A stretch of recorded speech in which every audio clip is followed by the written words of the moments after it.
universe is calling you. The universe is calling me.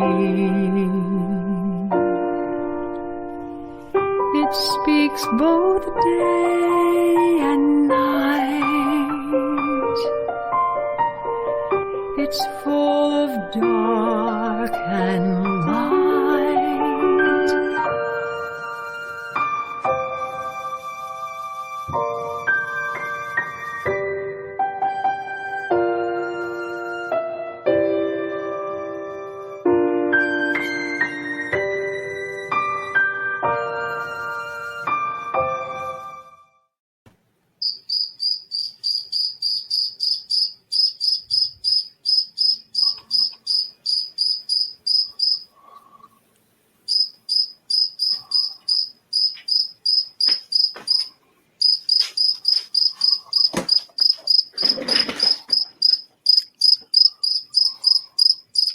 What the heck is this?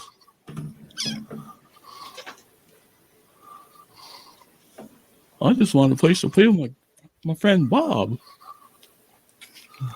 Hi, Bob. What's going on? There's a red light. Yep, it's on this side too. Oh boy. What the heck? Oh, I don't know. I don't like the looks of that. Do you? I didn't think so. Oh. This is crazy. What the heck are these thingies? Hey, stick that in your ear. Stick that in your ear. Put that in your ear. Hello? Hello? Can you hear me? Put that in your ear. Stick that in your ear. Oh my gosh. Put it in your ear. There's a person stuck in here. Hello? I'll try to get help. Hello? Put it in your ear. Your ear. Your ear. Hello? Ear. Your ear? Hello? Stick it in. Yes. Keep going. Keep going. Keep going. Hello? Keep going. Stick it in your ear. What are you talking about? Oh. Stick it. Place the object in your ear. Oh, yes. okay. There you go. Hello? Hello? Oh, hello. Place that in your other ear. How'd you get in there? I don't know what to do. Hello? Put it in your ear. Stick it in your ear. Put it in your... Where's Mark? Hello? Yes. Hello? Hello? Is this thing on? Hello? Where's Mark? Hello. My name is Clem Puckett. I'm from Louisiana. Oh. I come from a town that only has 202 people in it. Okay, so 202. I do this every time. Okay, 202. That's my population over there. 202. And I was just up here cleaning this office, and suddenly the red light went on. And I sat down, and I didn't know what the heck's going on, so I had no idea. Who's supposed to be here? Well, Mark is supposed to be here. Did you see anybody there? Where's Mark? You need to go find Mark. Well, there's a guy on the floor back there. There is? Is that him? You better go get him. I would go get him. Yes. Oh, geez. Okay. On the floor? Yeah. Hang on. I'll be right back. Okay. Hang on. Don't. Okay. Uh-oh. Sorry about that. I'll be right back. Hey, hold on. Oh, no. Jeez, what's going on? Uh-oh. Hang on. I'll be right back. Hello, Mark. Hold on. I'll be right back.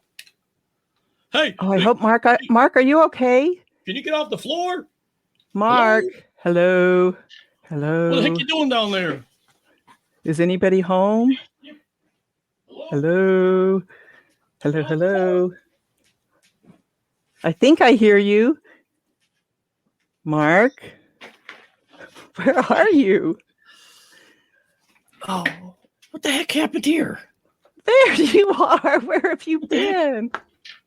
Who's been playing with my stuff? Oh my gosh. You have no idea. Oh, hi, Tara. How you doing? Hi, Mark. Good to see you. What is this doing here? My God, my whole show. This is all messed up. Who did this to me? Some guy from a population of 2. Two. two. 202. Yeah, I don't know who he was. Oh, okay. Well, folks, I don't know why this happened. I've been tired lately, so maybe I must have fallen asleep. I apologize. But I think on the way out, whoever that was may have kicked me. And I think that's what woke me up. Kicked me right in the face, too. So that hurts. Oh, yeah.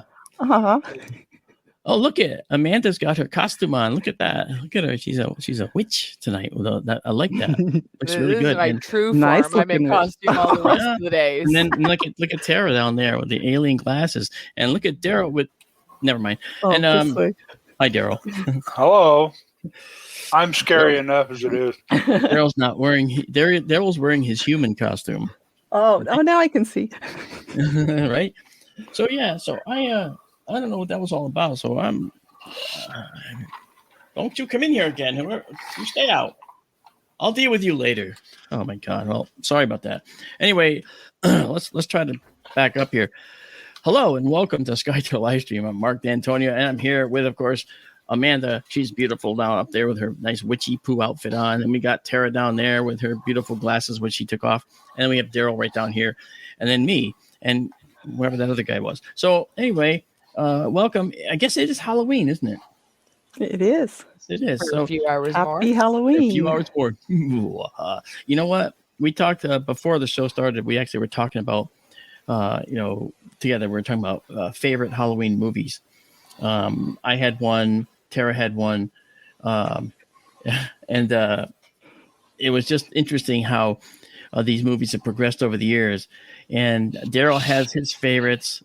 Amanda had her favorites, and Tara had hers, and I had mine. And you know what? They were all different, which I thought was really interesting. And our producer Bill, he had his own ideas as well. In fact, it was his question, I think. Wasn't he the one that asked? It was. Yeah. Yeah. So thanks to him, we're going to have to deal with it because I'd like to know. I'd like to talk to you. Let's start with Amanda. Amanda, what was your favorite Halloween movie growing up and even to this day? Oh, when I was little, I actually liked the Nightmare on Elm Street series. I think the best of the best were anything Edgar Allan Poe, Vincent Price, like we were discussing. Premature Vincent Burial, Price. terrifying. Oh, yeah. Because it's so realistic and it's a fear everyone can tap into. Am I going to be buried before they're sure? And trust me, it is worth it. It's black and white, it's older, but that one will give you goosebumps. Wow. And Saw is good for any time of day. I thought you were going to say Saw. I really did. Yeah. Well, yeah, Saw is good all year round. Yeah. All right, Tara, how about you? I like the Alien series. The first Alien we were talking about. I loved Alien, and oh my gosh, that was so great. And I watch it anytime it's on, any chance I get. Yeah. And Amanda, when she was talking earlier about Vincent Price, it triggered my memory of the Abominable Dr. Phibes, and that was a really good scary movie, an older one. Love that. Check that out. It's good. And then we got Mr. Daryl down here. How about you? Oh, I like the old black and white classics, Dracula, Frankenstein. Vincent Price was a homeboy, and I do really like his old movies, the black and white ones. What came to mind when this subject came up was if you ever saw The Last Man on Earth, when yes. He was the last guy alive, and all the dead people were outside going, Morgan, come out, Morgan. Yeah. That's scary. There was a movie called The Omega Man with Charlton Heston where he was the last man on Earth, and that was good, but it was more campy to me. White-eyed people. Yeah, the white-eyed people, yeah. But I did think, for me, and I guess it wasn't all different, the first Alien was probably the best one. And nowadays, if I watch the first Alien, I'm waiting for that alien to come out, as we talked about before, Tara. I'm waiting for that alien to come out with a top hat and a cane going, hello, my baby. Hello, my darling. Hello, my ragtime gal. Oh. Right? Baseballs, right? That's so funny. Yeah. It's a little finger puppet. I haven't seen most movies ever put out, but I hear Alien is a good date potential movie. Because if the guy now I haven't seen it, this is just what I've heard from spoilers. Date potential. But if the guy can't figure out why the woman went back for the cat, it might want to be your last date. Oh, good thinking, Amanda. Might not be the Love right it. man for you if you can't understand why she went back for her cat. So, Little But can you Jonesy. remember the name of the cat? pardon me. Can you remember the name of the cat in that movie? I haven't Who seen the remembers movie. name? I know you haven't. I was just hoping I got the right. Lucky. No, It was Jonesy. it was Jonesy. Yes. Yeah. Right. Well done. I remember I know that Alien, movie. The stink of fear in the theater when that movie finished was I had never smelled such a thing in my life. Oh, that doesn't sound like a smell we all funny. want to know about. But it's kind of funny. I would have liked to have been around at the time when The Exorcist was first released in the theater just that to was see the scary. panic, because I've seen the movie several times. It for what it was and the concept, if that was a reality, yes, that concept is terrifying, but it didn't really scare me per se. But at the time, the first time you saw it, people passing out from fear and vomiting in the theater, and Because it was health based on a- warnings before you come in, and It was That- based that- on a true story. yeah, well, though. that is an experience that would have Mhm. been really cool, really Yeah. cool to have witnessed. I was an intern in Washington years ago, in the House of Representatives, and at night one night I went to Georgetown, and there's a tall staircase that was in that movie, a very, very tall staircase that went up into the distance, and we climbed that staircase and went down the staircase because that was where there was this big scene in the movie that was filmed there, and we just said, well, hey, we were on one of the sets of The Exorcist, And at that time, I had yet to see the movie. I was just with friends who said, hey, this is where it was filmed. Okay, well, we'll climb the stairs, come down. I didn't care. And honestly, I haven't watched the whole movie, fully through because it's not my kind of movie, But I guess, for some people, that genre just takes hold, and runs away with you, there's people that think Spaceballs was scary, So I don't know. But any other movies anybody has to talk about? Hellraiser really did it for me. Oh, I hated that movie with That a was passion, icky. and I have felt different about horror movies ever since. Is that the one with Pinhead in it? yes. Okay. Yeah. I know the character because I'm, again, folks know I have a visual effects company, so seeing these visual effects stuff really cool for me. Those are called in-camera effects. They're made up to look just like that on camera. Okay, and that's what we specialize in. So I thought maybe that would be kind of cool to just check out the effects. I look at the effects and I don't watch the movies. Like with Alien, I looked at the effects, the face hugger and how they did all that stuff. And I watched the movie because, of course, I went to the theater to see that. But I've probably seen it a total of 3 times. But I can tell you every single effect and how they did it because that's really a very, very good movie. And they did everything without computer-generated graphics. They were all called practical effects. They're done in camera. You see them like they were done, in person. That's neat stuff. And so I learned a lot like that. So that was an excellent set of movies for that. Then I was terrified when because I was really little when Michael Jackson's Thriller video came out. I loved him. I loved the song. I was excited every time I saw the video, which was played all day long for I don't know how long. Until he became a zombie. Every night I was terrified. And then I saw, I don't know when it came out, it was like a back scene making of Michael Jackson's Thriller. And you saw all the dancers get all their makeup on and all the torn clothes, and you saw them hanging out backstage talking and joking around. I'm like, oh, okay. And after I saw that, it kind of broke the illusion for horror movies. I love horror movies, but nothing's giving me nightmares. And then I saw Nightmare on Elm Street 3, and they talked about the concept of it's your dream. You can control it. You just have to remember that in the midst of the terror. So between understanding makeup and special effects and you can control your dreams, I love horror movies, but I'm waiting for the one that leaves me in tears, Well, I gotta say, there's a movie that's been made, about a particular experiment that the U.S. Navy did with a destroyer called the USS Eldridge.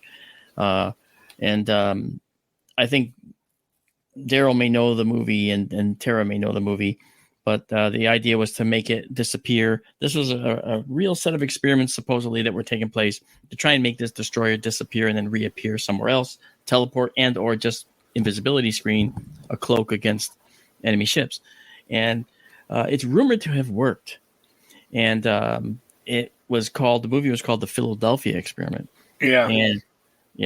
And the idea was that, and the thought process in the movie was that they never did it again because when they rematerialized after successfully dematerializing, sailors appeared inside bulkheads with their heads sticking out and fingers sticking out, and they were mingled with the structure of the ship, and of course screaming in fear and panic as they're dying, and it's a very, very strange one. There was one movie I can't remember. I think it was actually a short. It was only like a Twilight Zone or something like that, Outer Limits.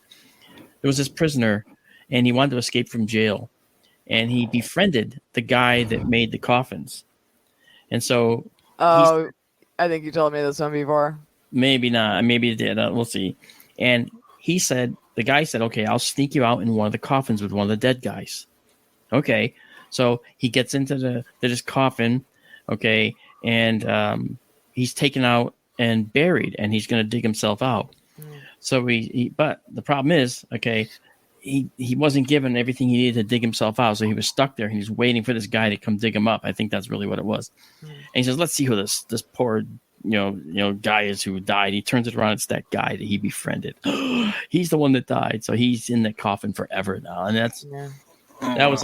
I like those. I like psychological twists at the end of a movie. Psychological twists are like the ones that make you go, "Oh, I didn't see that." That's what I was saying at the beginning of this question segment. Like a premature burial. What could be scarier? It's almost like locked in syndrome in real life. Like your mind is functional. Like you know what's going on.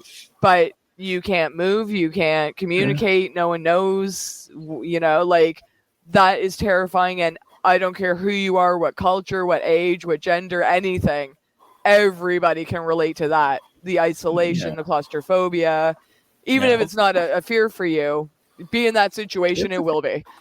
That was an Edgar Allan Poe thing, like so much horror can find its roots in. That was a real thing back in the day, the fear of, premature burial. Yeah, they put bells on them so you could ring the bell and tell someone you're alive. Yeah. Put the mirror under their nose, see if there's steam, they're still breathing. Yeah. I read the complete Tales of Edgar Allan Poe once a long time ago, and I think that warped me. I've still got it. It's a great big book. I bet. He did a story similar to that. I forget which one it was. Someone was buried locked behind a wall and couldn't get out, right? That was a Poe story, wasn't it? Cask of Amontillado had somebody walled up. That might have been it, though. That might have been it, yeah. That's one I haven't read, but I vaguely remember. But again... Not that Daryl knows anything about Poe. Well... and you talked about locked-in syndrome before. I mean, I really was locked in.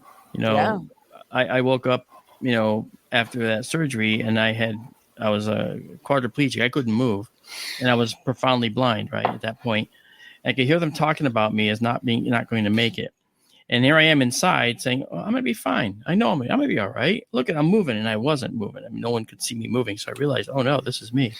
So I know what that palpable, visceral fear is. That they may not know you're alive, but you still are, because the only thing that told him I was still alive was that the heart monitor was going, and I could hear it. And that means I'm not dead. So, that must have been an awful strong belief that you were going to come out of it, because, like, how could you not panic? How could you stay sane in a situation like that? Because you're hopeful and you're going to do everything you can, but nothing's ever certain, And there must have been times where, That's silent scream time right there. Yeah. Yeah, and I couldn't say anything because I couldn't move vocal cords. I couldn't move air past the vocal. I had a respirator going, a ventilator.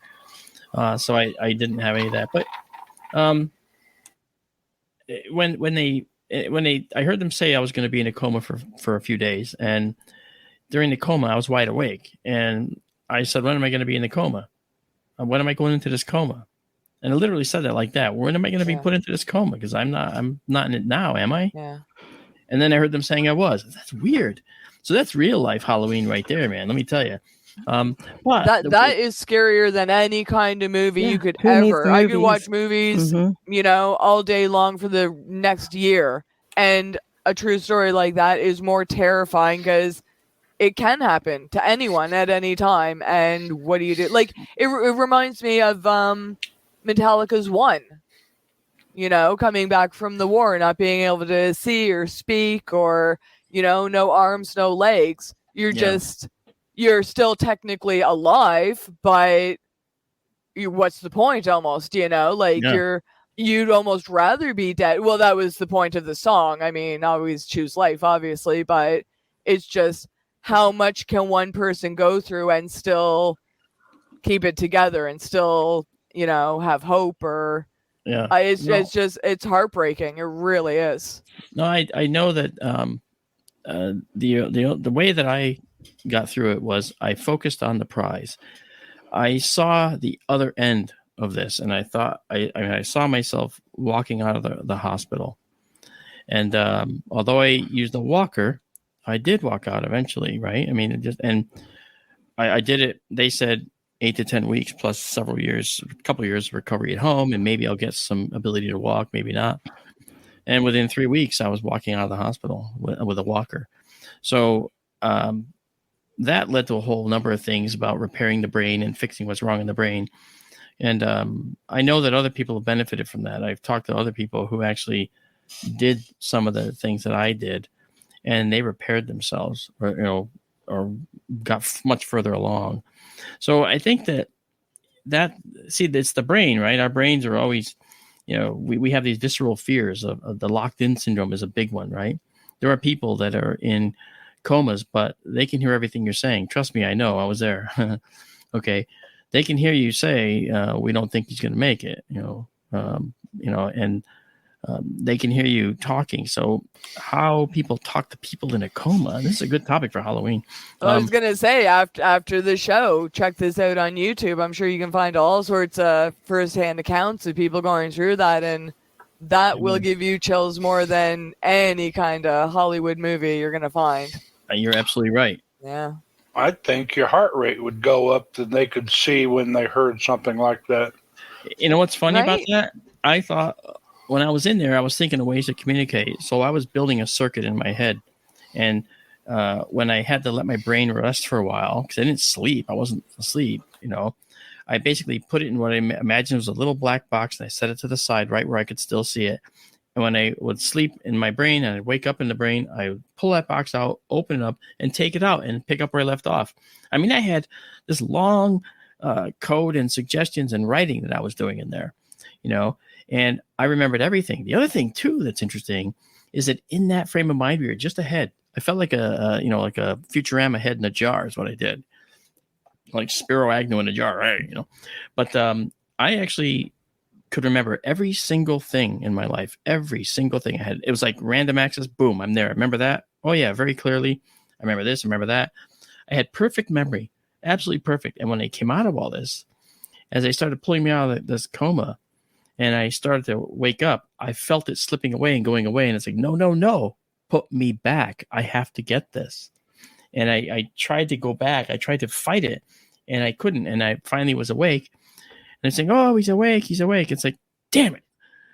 I was mad because I left behind an entire, book of ideas, thoughts, suggestions, and a circuit that I felt would be great for helping people locked in to communicate with people.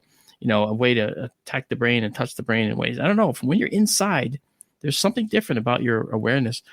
So, but when you're conscious, like we all are now, we don't think and don't have the ability to think about things that happened in our lives in the past. We can remember some memories, of course, we all can, all right? But you can't remember what you were doing on a particular day at a particular time. I could remember everything. everything. In fact, it was so entertaining to go back and relive it. Okay, I think I remember that. I went back to the time that I was at Burr Pond in Torrington, where I missed time. I was trying to get to the bottom of why I had some missing time. That was where I went on a class trip, and I went to this pond with my class. I remember getting on the bus with my lunch. I remember getting off the bus with my lunch at the pond, and then getting back on the bus. The whole day was gone. I don't remember what happened. So I went back to that time to try and start to dig through what happened to me. Where did I miss time? Because I had no idea. I had no idea where the missing time was. So I had gone back, and I remember that I found some answers. And they were supposed to come out with me, and they didn't. So they're lost again. And I got so mad about that. So, and things like that all throughout your life. You guys all have things that you've done, you've thought about, and have been part of that you can't remember anymore and that you wish you did. But now you don't have access to them because you forgot. Well, they're in there. They're locked in there. They're perfectly available. It's just we don't know how to do that yet. Now, we're an amazing creature. We've talked about before, carbon-based bilateral symmetry. Okay, we developed here through evolution, and we came to the pinnacle of what we consider human existence. And there's more to go. Obviously, we're on the way up, not the way down. But our brains, you see, they're really kind of lower quality, I would say. It's like those that have computers out there know that when you have low-end graphics cards, the best graphics you can see might be so cool, because you don't know what the graphics might be if you had an even better card in your computer to see these better graphics, right? Well, same thing with your brain, okay? Our brains can produce things that are so cool, but we don't know what it would be like to actually have something 100 times better. So we don't really have a way to do anything but imagine it. I think calling back old memories like you talked about, it takes the trigger and association, and sometimes it's amazing the stuff that'll get dug up out of nowhere. Right. And isn't it amazing how if a trigger comes up that we remember, like a smell, okay, an olfactory trigger, okay, a smell trigger. Absolutely. That will also generate something too. I smelled musty cardboard the other day, and I remember a specific time in my mother's basement where I smelled that exact smell. I heard olfactory kind of stimuli gives the most. I don't know if that's true. I don't know how you would kind of. It's a very strong pathway. Yeah. I heard it's one of the most like that. It retrieves memories more effectively than seeing something or hearing something again. Yeah. I think about my mom's cooking sometimes, and that's a big one. I can still smell it. Yeah.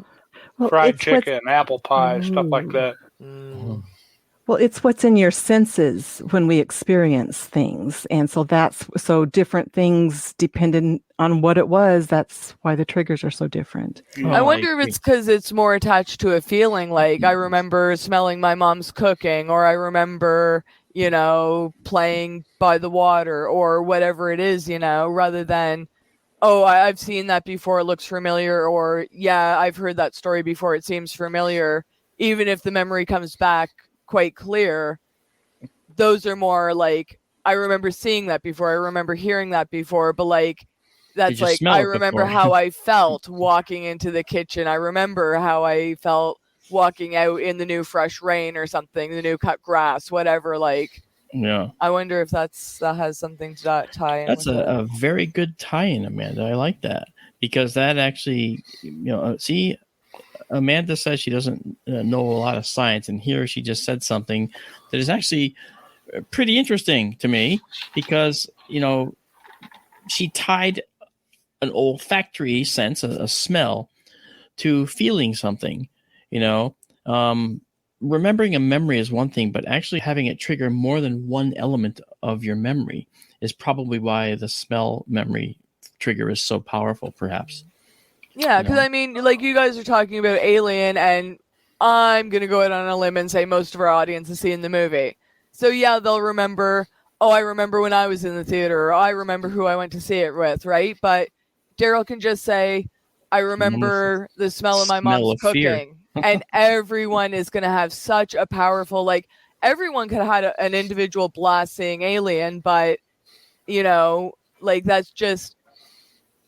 It just you feel warm even when someone is talking about their mom. You feel warm for them, like it's the empathy, and it's a whole different level. And again, I don't know how you test that. It's just it makes sense to me, but I don't know anything, so No, actually, I buy a lot. I think that's all hindbrain stuff.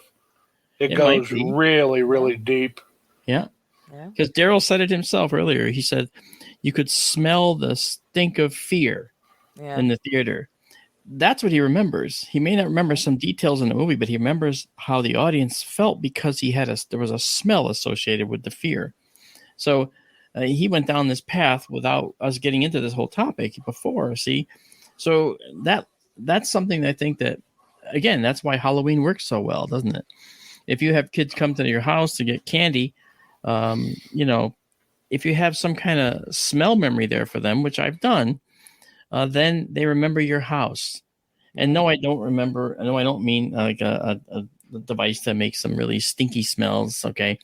Like you don't want to have a skunk smell. Okay. When they show up. But if you have a certain particular sweet smell or a spicy smell, they'll remember that when they come to your house next time. Because there is a strong memory that's tied into the olfactory, just like Amanda was saying. And I totally agree with that. Well, if you walk by Pine Tree, a lot of people might instantly think of Christmas, or like, it's cold and snowy outside and you're warm by the fire inside. Like, it's just, I don't know. No, you do know. And that's pretty cool, So this is great. So this is our October 31st, 2021 show. We started off with a Halloween theme. Okay. And we had costumes. Amanda, she can take off the costume now, but don't tell her. She looks good over there, doesn't she? It's like a witch or something. I mean, she's got that veil on her head. Yeah. It's, I don't know. Yeah. So there you go. That's right. Looks good. So welcome to Sky Tour Radio. This is 30 minutes late, but that's okay. We're having fun. One of the things that I wanted to mention was normally I give an update about Sky Tour West and so forth, but we ate up that time with our discussion about Halloween. But I do want to say that you got to make sure that you watch. If you want to see us on the screen, we'll go to KGRADB, okay, and that's on YouTube, and that will show you what we see, and we have imagery to show you. You can hear more than just the voice on KGRA, right? So KGRADB is in Delta Baker DB, and that's on YouTube. And check us out. The live show on there now is going to be us. Ta-da! Okay. You have me. I'm the big mouth. You have Daryl. He's the astronomer's astronomer. You have Amanda over there, who is the witch, and you have Tara down there, who was the alien, but she took the eyeglasses off.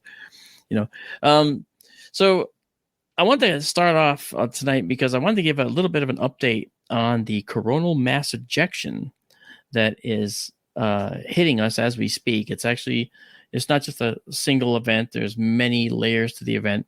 And what is it? Well, the coronal mass ejection is a outflow from a very, very high strength solar flare that occurred on this past Thursday. And it was an X-class flare. Now, what does X mean? Well, X is the highest energy level that you can have in a flare. You have A flares, B flares, C flares, M class flares, and they're all class, right? A class, B class, and X class. And the X class flares have several layers in each, just like the others, M1, M3, X1, X2, etc. This was an X1, and they consist of highly charged particles from the sun. Go figure. We see that all the time. It's called the solar wind. But the thing is, sometimes they come in high density packets, and that's what this is. And the X-class flare is a huge ejection of this hot plasma consisting of protons and electrons coming from the sun, very high speed. And it happened Thursday. So the light of the flare we could see 8 minutes after it happens, but the physical impact of the flare, because that's matter that's showing up, that's going to take a few days. And that's why it took until today, Halloween, to get here from Thursday. So what happens is that those charged particles go into the the magnetosphere of the Earth. They strike the magnetosphere, they cause it to pull back a little bit, and it goes and then drapes back even more than it normally does. And the magnetic field lines will, collide with each other and twist and bunch up. And then sometimes, like a short circuit, you get what's called a reconnection, and that sends a surge back, and that shows up as a pulse in the atmosphere that usually has some color because it's a high energy event, and it causes the atmospheric atoms of nitrogen and oxygen to glow because they've been ionized. And when the electrons leave the atom for a moment and then they come back into the atom as they lose their energy, they will give off light in order to drop back into a lower energy state. And when they do that, we see the characteristic colors of the oxygen being kind of green and the nitrogen being kind of pink, sometimes blue. All right. And that's kind of cool because there's always auroras in the northern hemisphere and southern. Up north, they're called the Aurora Borealis, northern, and down below in below Australia, down there, they're called the Aurora Australis, down in Australia. All right. So the Aurora Australis will be intense, as is the Aurora Borealis from this event. And there's another color that some can see. It's a very, very almost scarlet red at times. And this comes from very, very high level oxygen up in the atmosphere. So that said, this event is hitting our atmosphere right now. Okay. I had wanted to, excuse me, I wanted to show the auroras, but I couldn't do it tonight. I really wanted to. I am sorry here. Hold on. I just yeah, I just drank sediment from Thai tea. That's not good either. Oh, well, at least it was something. So these high energy particles will cause a very powerful glow in our atmosphere, and they dance around very quickly. They'll move through the atmosphere like this fast.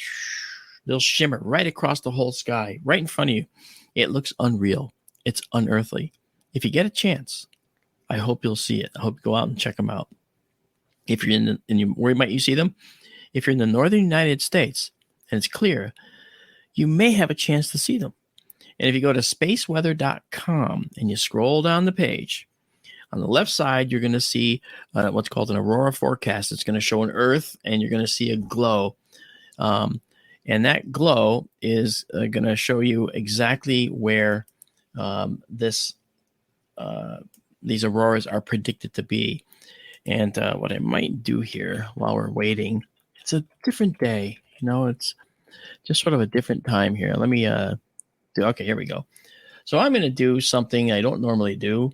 I am actually going to just go right off and share my screen right here because I want to show this to you. All right. And that's right. KGRA. Sorry, let me just share now. All right. So here we go. And I'll just maximize that for the moment because I want to show you more. Right down here, you see this thing? This is the auroral forecast. Here's the United States. Over in Europe right now, there are many, many beautiful auroras that are probably going on right now. And you could go look online and look up free aurora webcams. And you'll find some. And you'll see these amazing sights for yourselves. You'll see the shimmering occur. But see how far down it's going? Well, as the Earth rotates, okay, we're rotating, okay, this way. As the Earth rotates, this green is going to be over us before you know it. And if you notice the distance, the size of that, okay, that's going to come down over the northern United States by that time.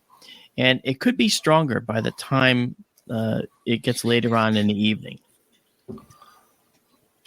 We usually get that auroral oval usually tends to drop farther south over North America too, for some reason. Yeah, and that's nice because that gives us an advantage, And Daryl, you've seen auroras. I've seen auroras. We've actually, I was actually watching a movie, and I was at a drive-in with my sister's kids. I brought them to watch a movie, and I was bored because it's a kids' movie and I wasn't interested in. Of course, I look out the window, I look up, and I see these streamers coming down overhead right into us, like straight radially out at us. I was like, whoa. So I wasn't a good uncle. I left them in the car all by themselves, and I ran to a payphone because I had to use a payphone. I didn't have a cell phone. And I called an alert network to report this aurora over Connecticut. And I did. And they said, yeah, okay, we have a powerful flare. This went on all night. And so the rest of the movie was just, I couldn't even watch the movie ever. So then this was even less interesting. I was looking out all night long. I get back to the car and my nieces and nephews go, thanks, Uncle Mark. You're leaving us here. Somebody could have taken us. And I said, no one took you. Now just watch your movie. That was then. This is now. I can't believe you didn't pull them out of the car. They didn't want to see movie it. would have been better than that. I know. I showed them. I said, look at this. He goes, I know. Lights in the sky. I don't care. I want to see the movie. I mean, that's how they were. I tried. Yes. I left that part out. But it was really cool.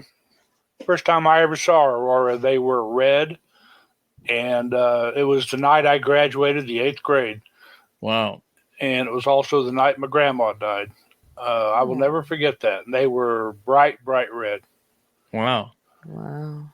We had quite a run of Aurora here 20 years ago or so. Yeah. We don't typically see them this far south in Colorado, but when there are exceptional events like tonight might be, they do come south much farther. And back in the late 90s, I think it was 22 years ago, we had a great run of auroras visible from here. They were green, they were red, they were dancing all over the place. Yeah. It was really beautiful. I think that was the last time I saw auroras. Yeah, the last time I saw them was after that movie. I went back to my house and I got out my camera gear and I went to the highest mountain peak in the area. It was a hill, basically. And I set up a tripod with cameras and I started taking pictures. They were all around me, all around the horizon. I saw auroras of some kind with them predominantly focusing in the north. And the streamer was directly overhead. And I was trying to photograph that. And I was just going out of my mind. It was so beautiful. And they were red. They were yellow. They were white. They were blue. And then there was some pink starting. There was this long pink flare side that was like a long flare on one side of the sky. And that started to expand and get bigger and bigger and bigger. And by the time I got home at 3 a.m., okay, I did not need headlights to drive because this pink sky was the whole sky. And it looked like dusk, but it was a pink nitrogen aurora. And I felt like knocking on the doors of my neighbors saying, look at this, look at this, but I didn't do it. So how long do these things usually last then? Well, that's the thing.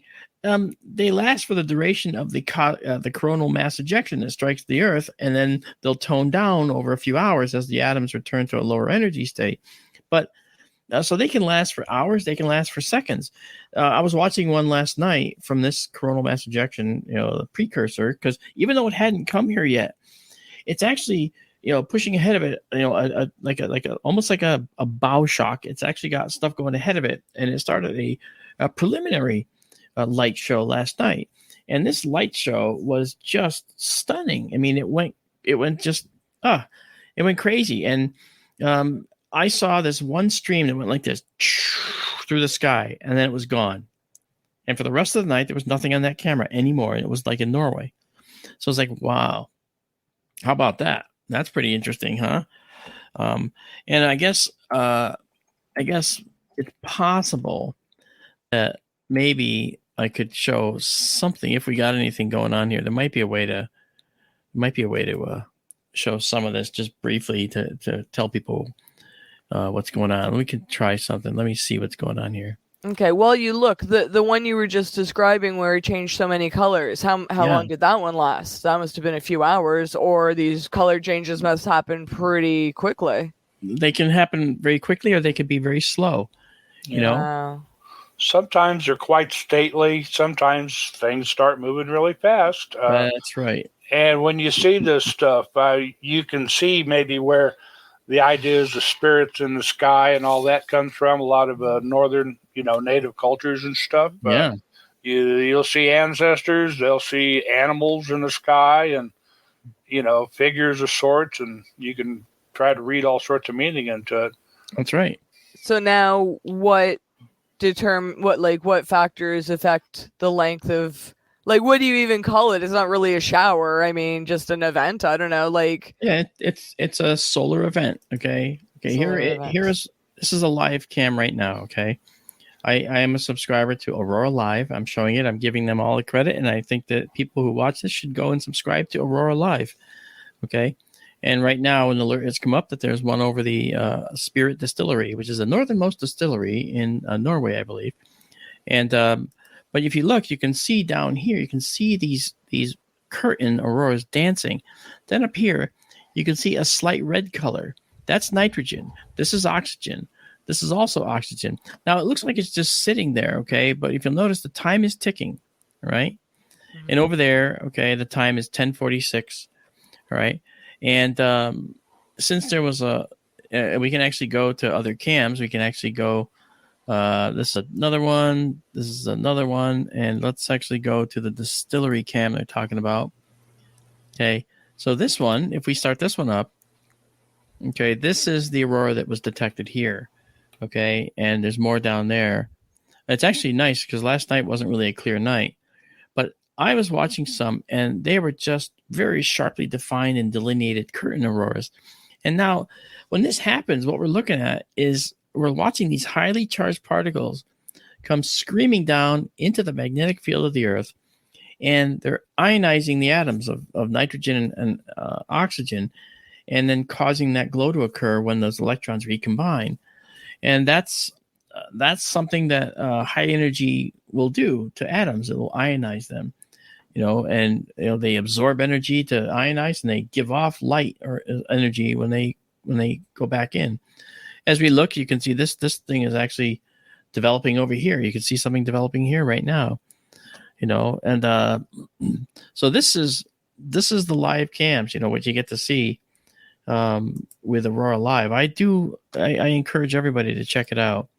Okay. This one here. While you were discussing that, Ojo asked a question about what particles create auroras, but is it kind of like the same with like a meteor shower where the tail color is what kind of element it's carrying? No, because here what you're looking at is a glow of atmospheric atoms in our atmosphere. Okay, the high energy from the solar wind and the flare is causing the oxygen atoms to glow green here. It's causing the nitrogen to give off a soft bluish pink and reddish glow. Okay, when a meteor comes in, what the meteor is made of determines what the color is going to be. See, very different things. But thank you, Ojo. That's a good question. Yeah. So okay, so this is just I guess I don't know if I'm going to be saying this incorrectly, but the solar flare is just kind of affecting atoms that are already there, particles that are already there. Okay. That's exactly right. Yeah. It's so is it kind of like they're already there? Is it kind of like I should quit while I'm ahead because I know I'm going to put my foot in my mouth very, very soon. No, is it kind of like the bending of the light with like a sunrise, sunset, rainbow, that kind of stuff on the water? Like, no, you'll see curtains and the curtains will move and things. Mm-hmm. That's a reflection of the magnetic field, I guess you would say. It is. And what we see in auroras, Amanda, are very much like when we see nebulosity when we're looking through the telescope. It's excited atoms giving off light. Right. Okay. And give you an example, Amanda. You see this curtain right here? Yeah. Okay. That looks like a mountain, doesn't it? That it's like it's behind a mountain, right? Yeah. It's not. The mountain's here. There's the profile of the mountain. That's the ribbon in the sky. They're defined that sharply in the sky. Wow. Yeah. See?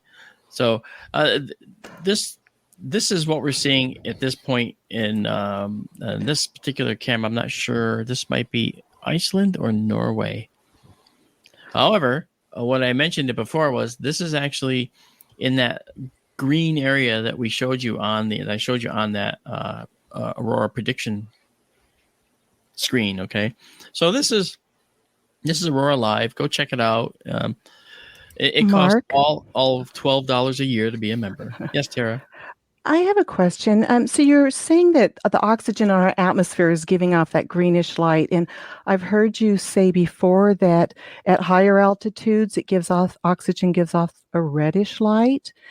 Um, but how come in deep space oxygen is that beautiful blue? Well, we're not seeing when you mean the blue of the sky. When we look at the Earth. No, when you're looking at nebulas, some of the thank you. that is blue. That's Yes, different. Yeah, because it's the type of oxygen it is. Yeah, and I can explain that really simply. I think oxygen has the protons in its nucleus, and it has a bunch of electrons, right? Well, when the electrons are excitable, especially in that there's an outer cloud of electrons and an inner cloud, right? They can pop off the atom for a period of time, and when they do that, okay, they will actually then bump into other things, lose some energy, and then come back into the atom. And when they do, they give off that characteristic glow. It's a similar thing. They're being ionized here too. Okay. And by the way, Amanda, remember I told you that shape was not the mountain? Yeah. You can see it's not, because here's the rest of this ribbon has changed since we looked at it. Notice? Yeah. It's down below now. And there's another one developing here and one developing here. So yeah, so Tara, that's a very good question. It's a similar process. Oxygen is being ionized, okay, but that particular transition that we see, what we call the O3, or what we see in interstellar nebula, which is sort of a bluish green, okay, that transition can't happen in our atmosphere. We'd have to make it happen in the lab. So that's actually called a forbidden line. It doesn't happen in an aurora. So this green is different from the greenish blue that we see in a nebula. All right, it's a different type of transitions that make that color. Follow? Yes. Right. This one here is a different type of transition. Look at this, Amanda. Now that's gone already. See how fast that happened? Wow. See that ribbon? There was a white flare coming up in about there a couple of minutes ago. Yeah, right there was. Yeah. I didn't say anything about that because I wasn't sure if it was like distant headlights affecting the camera. Because you don't normally see a white aurora, but then again, you also don't normally see purple auroras. And what did they? Didn't they name I think they named that purple aurora Steve. Yeah. Yeah, it's not really an aurora. It's some sort of a thermal thing, but it often is associated with auroras. You'll see a purple band across the sky. Yeah. And don't ask me what Steve stands for. I forget. I think I don't know that it. Maybe actually it does stand for something, but I know that they initially said it didn't. Well, they said it didn't at first, and then they forced fit one into it. Yeah. See, sometimes the astronomers are so funny with things they do, and then you hear some of these, like, what is it, the NGC numbers that go on for longer than pi. And it's like, where's the creativity there? But then we have like the Hamburger Nebula. So I don't know what to make of them. Always keep you guessing, right? If you ever get the chance to watch the auroras, listen to them also. Some people say they can actually hear them. It's kind of a soft rustling sound. Rustling, wow. Well, you're listening to electrical interactions in the upper atmosphere, and I think at this point in the northern United States, they're going to be 80 to 90 miles over your head. So you're probably not going to be able to hear a whole lot unless the radiant is directly over you, because that's where the energy is highest. Yeah. Where you see the really, really bright green ribbons, those are the ones that could possibly make some type of noise that you'll hear. But otherwise, it'll be a very soft kind of a rustling, or a susurrus sound, I guess you'd say. What sound? Susurrus? I don't know if I'm saying it right. SUSSURUS, something like that. Okay. I'll look that up. Can you mimic the noise for us, Daryl, so we hear what it sounds like? No. Oh. Well, hum a few bars? Yeah. It's like hearing toilet paper, okay? Really? Like hearing toilet paper. This is toilet paper towel. Does that work? Oh, I bet you could use a lot less paper towel if you drew the universe on that rather than toilet paper. Add a lot more detail, like draw a little picture of the dinosaur in the first man. Yeah, you can help me. Actually, I gotta share one more time. Well, I mean, how many times have you done it? Next time you do it, you may as well. Just real quick, I'll show you. Here's one over here, and here is a beautiful nitrogen aurora that's developing right now live. Like I said, aurora.live. You guys got to go check it out. You gotta. I mean, again, like I said, it's like $12 for $11.99 for the whole year. What have you got to lose? My gosh! And you get to see these all live. It's a wonderful, wonderful, wonderful site. And they just pick them up anytime they go on anywhere in the world? Well, they're actually established. There's established locations where they look. Well, it sounds like you're mentioning all European places, so... Well, right now, but there are northern Canada ones. There's some in Alaska, and others in the northern United States that are in the network.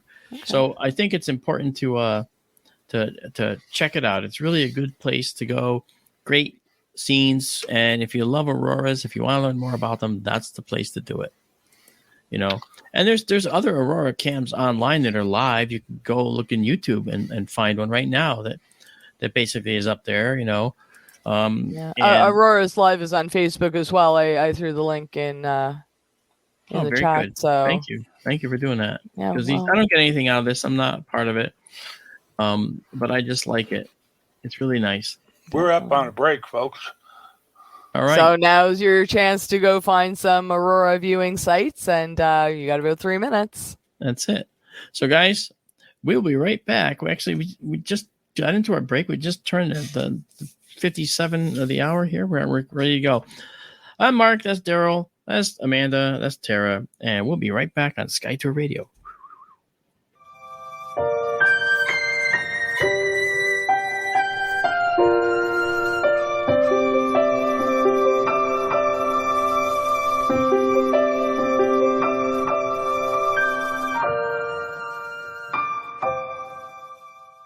Hey members, the new KGRA-DB app is now available on iOS and Android devices. Gain on-demand access to any KGRA-DB programming. Download any show directly to your mobile device to listen or watch on the go. Go to the App Store and search KGRA-DB. I don't want to talk about it.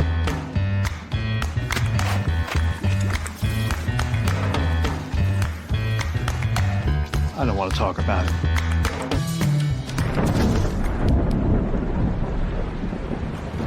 Families don't have to talk about everything, but they should talk about how to plan for an emergency.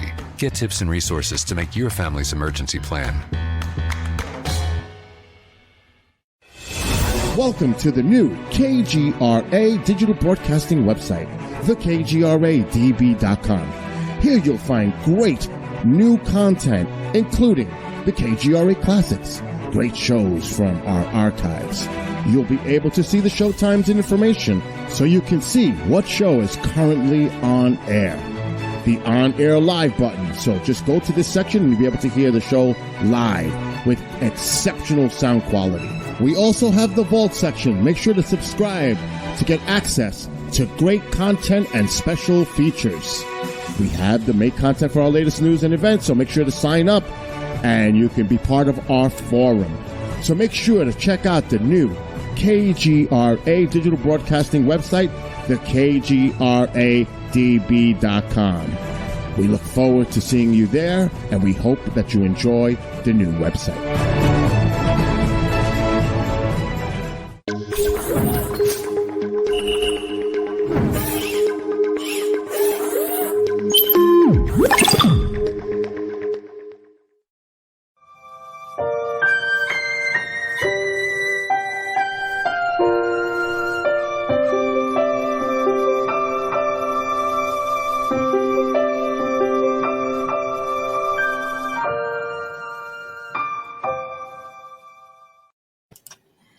Hey, welcome back to KGRA Radio. This is Mark, and that's Daryl and Tara and Amanda over there. Amanda's a witch. Be careful. Don't say anything to her. She might put a spell on us. Happy Halloween. Happy Halloween to all of you. So we were talking about the auroras before and showing some beautiful stuff from Aurora Live, and that was kind of what I wanted to talk about. And now I think what we want to do is go into, well, you know, we have Sky Tour Livestream West. That's our observatory. We have Sky Tour Livestream East. But Sky Tour Livestream West is a wonderful observatory. We've been going gangbusters with that. I'll be out there in just a few days again to do some work. And after teaching some astronomy out in the desert there for the Phoenix MUFON Boot Camp. MUFON, of course, is the Mutual UFO Network, for which I'm their chief photo and video analyst. Go figure. And I'll be teaching astronomy and then going out to the desert to work on the telescope in the building out there. So if you haven't joined us, it's easy to find on YouTube. Just look up Sky Tour Livestream. Can't beat it. And that's a real easy thing to find. Join us. We welcome the company and look forward to it. So that said, what I'd like to do is have Daryl come in now, because Daryl has a we call it Daryl's Deep Dive, and it's he goes into some of the objects that we've seen in SkyTour Livestream, but he also talks about some cool stuff in the sky that's coming up. And so I suspect he's about ready to do that. Am I right? Yeah. Oh, yeah. Yes, you are. All right. Well, go for it. Okay. Well, here's the sky tonight, folks, from my location. I'm near Colorado Springs. Can you all see that okay? And it is just about sunset here. You see the sun is just going down, and here is Venus over in the southwest as ever. I won't spend a lot of time here with this tonight. I just wanted to point out, you see Scorpius is sliding away toward the sunset now. Sun was in Virgo, and now he's moving into Libra, and Scorpius is up next, and Sagittarius will be next for Venus. And summer is going away. We're well into fall now, and it's going to be winter before you know it. We have been spending a lot of time lately, as the Milky Way is slipping away, that we're already losing the most southern stuff. But like the last week, we have been in Scutum, the Shield, and up through Aquila. We saw the Wild Duck Cluster and some neat star clouds and dark nebulae in Scutum and in Aquila. And then we're in Vulpecula there. That's where M27 is, the little fox Amanda likes. And here's Alberio and Cygnus. And here's what's called Solder. It's also known as Gamma Cygni. We've looked at the Gamma Cygni Nebula, which is around Solder. And then up to the tail of the swan, Deneb. I'll show you the art.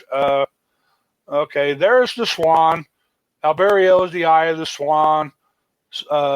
Solder is where the wings join the body in the center. That's also the Northern Cross right there. Deneb is the tail of the swan. And we're going to be shifting our point of view here because we're heading up into the northern sky now. And we're going to zoom in some on Cygnus first. We have seen, as I said, Gamma Cygni and the nebulosity associated with it. And up at Deneb, we have looked at the North American Nebula. And the Pelican Nebula have gotten some really great views of it. And we have been spending a lot of time up in Cepheus, the king. Cepheus is married to Cassiopeia, the queen, and you've heard me tell this story. Andromeda here, well, Cassiopeia is Andromeda's mother. Cassiopeia boasted about her beauty and made Poseidon mad, I think it was, and said, okay, to punish you, we're going to take Andromeda and chain her to a rock and see this sea monster, which is down here. There's the tail of the whale right there. See the sea monster, nowadays called the whale, chain her to a rock, and the whale's going to come eat her. But Perseus came to the rescue, and he had the Gorgon's head right there. He cut it off with his magic sword, and his mirror was polished. His shield was polished like a mirror, which he used so he didn't have to look directly at Gorgon, Medusa, so he wouldn't turn to stone. and he showed the head of the Gorgon to the whale over here, turned the whale to stone, and saved his girlfriend, Andromeda. That's that whole story. So anyway, we have been spending a lot of time lately from the northern part of Cygnus up to Cepheus and Cassiopeia last night during a short stream. It's all a lot of neat stuff. Mark, I don't know if you want to dive in at this point. Well, it's okay. I mean, there's a few things we saw that are really neat up there. I was gonna show. We had one of these dark nebulae. Like Lynn's dark nebula was in Cepheus, wasn't it? LDN 1251, I believe it was. Yeah, and that's this guy right here. I know you look at this and it kind of looks like a weird fish with this being that star being the eye, but this is an interesting object because it shows the stars in the background, and then you have this brownish cloud of dust that's in the foreground in front of that blanket of stars, and the stars that are in it are obscured, or stars that are behind it are obscured by the cloud. It's dust. It's interstellar dust, probably created from multiple supernovas that have occurred over time. Okay, very likely created. And so there'll be a lot of carbon in there. It's the fourth most plentiful element in the universe, carbon. So there's going to be carbon atoms in there and molecules as well. So in higher densities, you can have great giant molecular clouds of material from which stars and other planets can form. This may not be enough density, but you can see there's some clumps in here. And that means that where these clumps are, that material is actually gravitationally condensing from its own mutual gravity. It's actually starting to, fall out as clumps. Who knows what that will bring, But that's Lynn's Dark Nebula, and that's really pretty. And another one is the Iris. The Iris Nebula is another one of these types of nebulae. And this one you can see really clearly here. There's at the top, you see that blue, cloud. Okay, that's actually illuminated dust, not by reflected light, but by scattered light. So what's that mean? It means that when the star has this high energy of radiation that it gives off energy at all the whole wavelengths, right? Red, orange, yellow, green, blue, indigo, and violet. Well, the blue, indigo, and violet light is the highest energy. So when we see that, it'll strike these grains of dust. All of the light strikes the whole spectrum, but the blue light in particular is actually absorbed like the other light, but it gets re-emitted in every single direction. It's scattered. All right. The other light is just absorbed and passed through, basically, but this light is scattered. So we see this as a lit up blue nebula, and we don't see nebulae that are green. We don't see nebulae that are, purple. We see nebulae that are red or they're blue. We don't have a whole lot of colors in the interstellar tapestry, there. But if we look, this blue nebula, these are also called reflection nebulae, because I guess at its heart, it is blue light that's effectively reflected, but it's actually scattered light. In the same way, we'd have to say that the blue sky we see on Earth is scattered light as well, and it is. And that the particular scattering that causes that is Rayleigh scattering. And so we have the same type of scattering occurring in these clouds out here. These clouds are not very dense. If you were to fly through them, they would be less visible than clouds are when you're in them. You'd be able to see everything around you quite easily. So it's just that there's so much of it in such a large area of space. This is going to be the good portion of a light year or more out here. So if you got zoomed in really close, it'd be very thin. You probably wouldn't even see it. But the farther away you go, where the star cannot cause scattering because of one reason or another, because of the shape of the cloud or what have you, then you see that we have just this brownish cloud that's out here. Well, this brownish cloud is what this would look like. This stuff up top would look like if we could see the star go away. If the star didn't go away, we'd see the blue. If it goes away, then we'd see that this whole cloud would look like just this vertical cloud of brownish dust. So, and that's the Iris Nebula. I don't know what other objects in Cepheus you want to talk about. Daryl, did we talk about the cave? I think you may have are you muted? He is muted. He is muted. Daryl, unmute. Yeah, sorry. Okay, there we go. I'm using the online version of Stellarium, and some things like LDN 1251, I'm not sure it'll show, but let's see if it'll show us the cave. It sees it. So we were on the Iris, and now we're at the Cave Nebula, and hand it over to Mark. Okay, the Cave Nebula is really interesting. It has there's an extensive sets of very intensive structures around this area. Here's the cave. This is I believe it did this for 1 minute or 90 seconds, I think. And you look, this in the middle, the red is hydrogen gas that's been excited to glow by hot stars in this young cluster up here at the top. And the cave is a place that's known as a stellar nursery. Stars are being born here. And then there are stars that are probably forming inside this dark dust to the right side. You see how dark it is? That's not an area where there's no stars. That's an area where there's dark dust that's obscuring the nebula behind you. It's pretty interesting how that works. All right. And then all throughout this region and to the right over here, just out of shot, is a whole nother region of dark nebulae that have streaks and structure in it all their own. We imaged that as well. I tried to find that photo. I couldn't find it, but it's here somewhere. So that said, this is the cave, and it's a nebula that wasn't that easy to see in the past because it requires a dark sky. Well, as you can see, we have a dark sky. So seeing this like this for me was the first time I ever saw it like this, and I was just flabbergasted. Actually, Daryl and I both thought it was a very nice photo for having seen it the first time here. Now, this was great.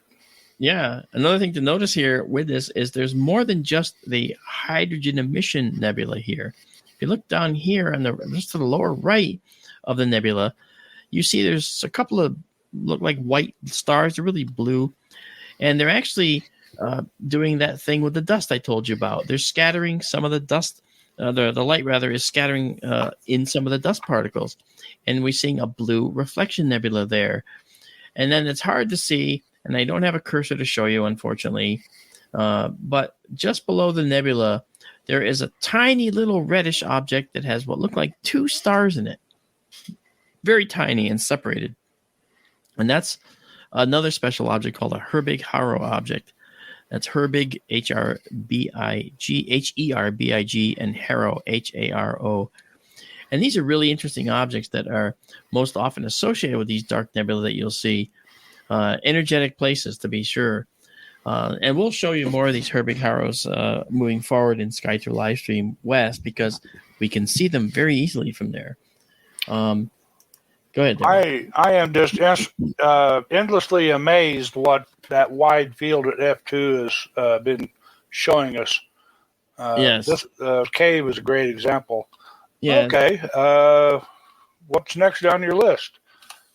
Oh, well, let's take us to some of the more of the objects there. I mean, we've got the Cocoon Nebula, which is another stellar nursery that used to just be dark, a streak of dark nebula, dark dust, but a star formed in there, and there was enough hydrogen gas in there to actually excite the hydrogen and cause it to glow red. And it's an area where the material is fairly evenly distributed. So it's more of a spherical location. So right there, is that C19? That's the Cocoon, right? It is. All right. So now what's right there under that little plus sign is this object. Look at that. This on the left, you see that red object. That is the nursery that was created by the star that was born there. And if you notice, it's fairly spherical. It's fairly round. I mean, most likely.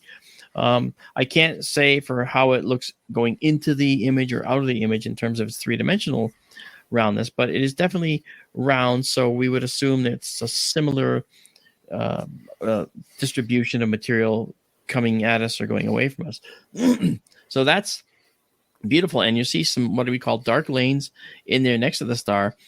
That's an area where some of the dark dust has not allowed the hydrogen gas behind it to overtake it and overshadow it.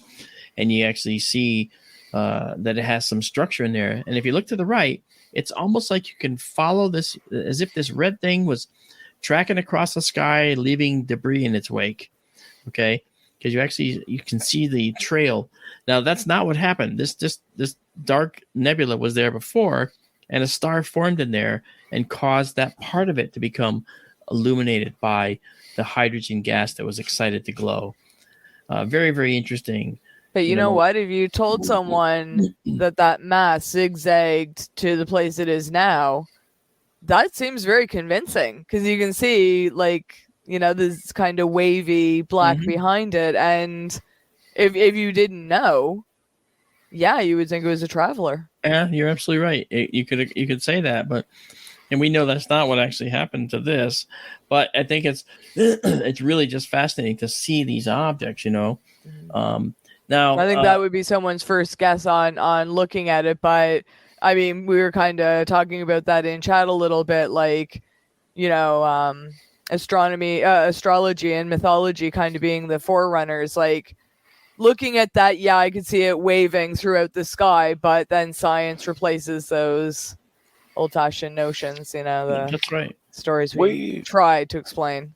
We have seen several in this part of the sky. That lens 1251 was another where you'll see a dark tendril of nebulosity like this, and you'll see a star or a star cluster or a bright nebula at one end of it. And it often conveys the notion of, the eye or the head of a fish and such. That's right. Yeah. That's right. So along with the cocoon, there's two other nebulae that are nearby, which are very interesting to look at. Again, stellar nurseries. And one is called the Heart Nebula, and one is called the Soul Nebula.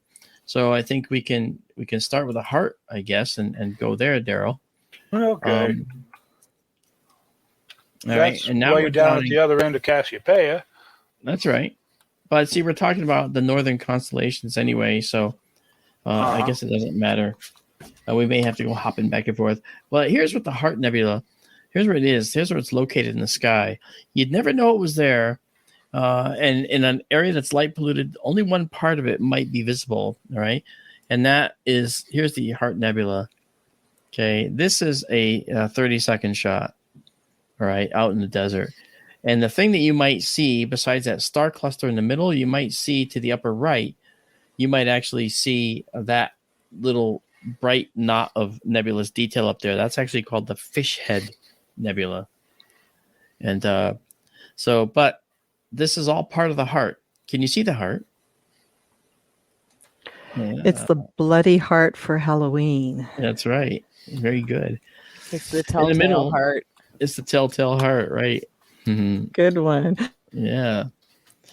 But yeah, I can't draw on this, but you can see that the top of the heart is just below the top of the screen there, and it kind of goes down and in and up and around to the right, and then comes down the right side and up the left side. That makes the Heart Nebula. Really, really pretty. And a complementary. Again, this is another stellar nursery. A complementary site is the Soul Nebula, and the Soul is right nearby. In fact, it's not too far at all from this. Yep, that's it right there. These are more Valentine Day themed nebulas, and I was just thinking, darn, I wish I had have asked you to bring up a picture of the Witch's Head Nebula. We might get to that. This is the heart, and this is the soul, right next to it. Yep, that's right. And the soul looks like this. Again, look at all the complexity in here. Again, this is thanks to all the many supernovae that have occurred over time in this region of the universe and in our galaxy. This dark dust is there because of the supernovae. This illuminated hydrogen. Some of it could have been there from the very beginning of time, but some of it is also the result of having been discharged when a supernova blew off the outer envelope of its star, which is mostly hydrogen. So think of just how much hydrogen there has to be. But you also have to understand when you say, well, how did that stuff possibly get there? There's so much of it. Actually, there isn't really that much of it. If you look, okay, this cloud here looks like it's a fairly solid cloud, but you walk up, if you got close to it, you might get in it and not even know you're in it. It'll be way, way, way, way less dense. Did I say way less? Way less dense than a regular cloud that you fly through with a plane. You'd never know you're in it, right? It's only from a great distance away that you can actually see that, all right? So that stuff is very tenuous and thin, and it gets distributed. It's only after it starts to gravitationally condense by forming a clump somewhere along the way that it starts to increase in density. And then, of course, it will surpass the density of a cloud, surpass the density of other objects until it can finally reach the density and amount to be hot enough, say, to cause a star to literally wink on, right? So that's the Soul Nebula. And it helps that we are looking up along the autumn Milky Way, north of Cygnus, and we're looking along the spiral arm, and there's lots of matter up there, so you get to see stuff like the dark and the bright nebulas and tons of stars in the background. That's right. What did you have next, Mark? I had the bubble. Oh, okay. That's nearby.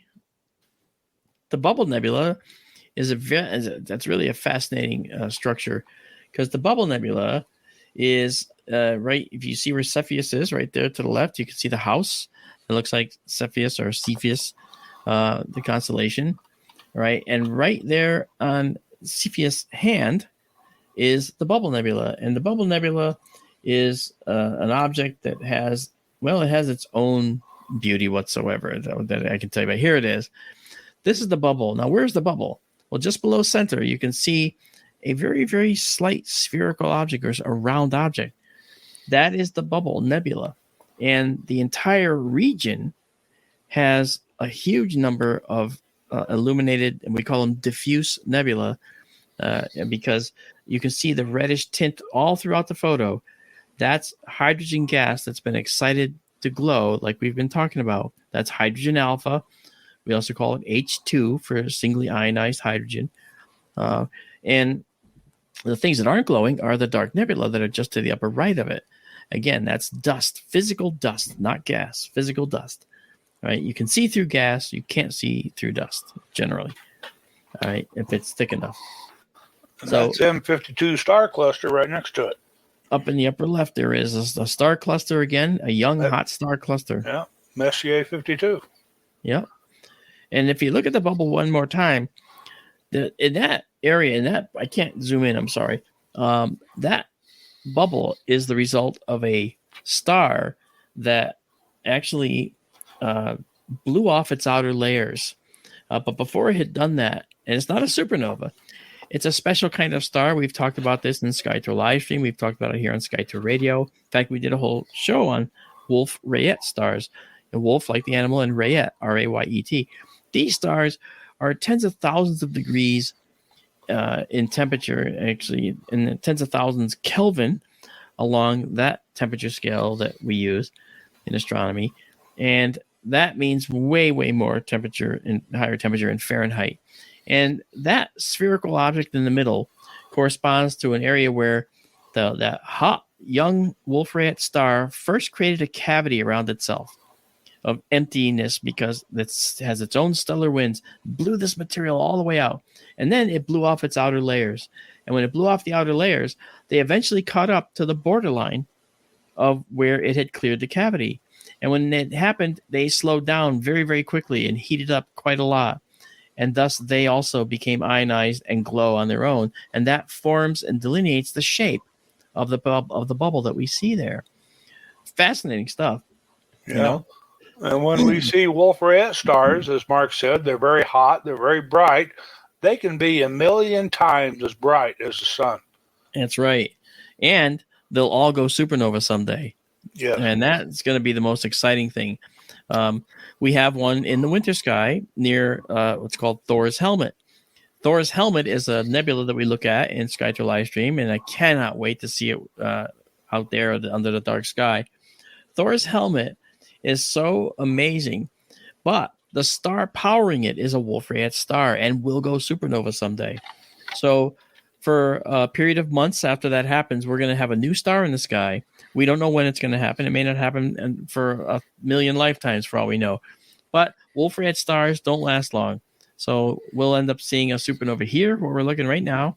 And we'll have one over by Thor's Helmet and in dozens of other places where the Wolf-Rayet stars are. We call them WR stars. Yeah. So these are just great things. Yeah. So, Thor's Helmet is it's in Canis Major, and that's one to look forward to this winter time. That's right. That's right. Once the big dog is up. I was going to have us go through some of the other objects too, Daryl, but you know what? I'd actually like to get to Tara because she has some wonderful questions for us that I'd like to have her pose. Yay. Very good. Yeah, but thank you, leave Daryl. This up or take it down? Oh, you can take it down, and we'll bring ourselves back up, and we'll make Tara front and center here. There she is. That's it. Now that was Deep Dive with Daryl. Thank you, Daryl. That was wonderful as always. And now Tara's got some wonderful questions that I know she can't wait to get the answers to, and I'd like to hear what she has to say. Well, hi. Hello. Uh-oh. Somebody muted Oh, somebody. you just muted yourself? There you go. I do that very well, actually. So now you gotta go There's back. your Well, trick easy for way. Halloween. You only thought she was going to ask a question. That was her trick. That's It right. was a ghost question. That's what it was. And now the real treat of the show is Tara's segment. Oh, that's nice. Oh my gosh. The pressure. Speaking of pressure, lava, we were talking about that last week. Yes, we were. Mark, what I failed to ask was how hot is lava? Oh, lava can be over 2,000 Celsius Fahrenheit, actually. And 2,100 is about what the lava temperature is in La Palma right now for that lava. Wow. And you remember that video of the guy running up the lava that I showed last week? Yes. Yeah, let me... that was cool. I know. I'm going to show it to you again. So let's watch again.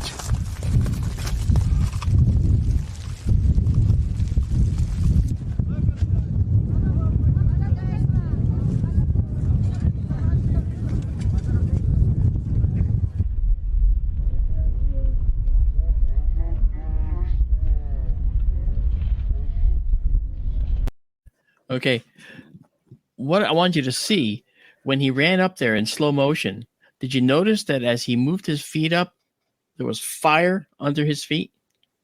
The soles of his shoes, the soles of his boots. That last step I saw it on that last step. You can really see it. But why is he doing this? Good question. Well, it's like walking on coals, right? Is that what it is for bragging rights? Is that what it is? Yeah, let me see him do it barefoot. Then he can brag. Oh, God. Yeah. So lava's very hot, and you know the temperature varies depending on the type of lava it is. But lava is going to be, again, molten rock. Different rocks melt at different temperatures, right? But most of them are over 2,100 degrees.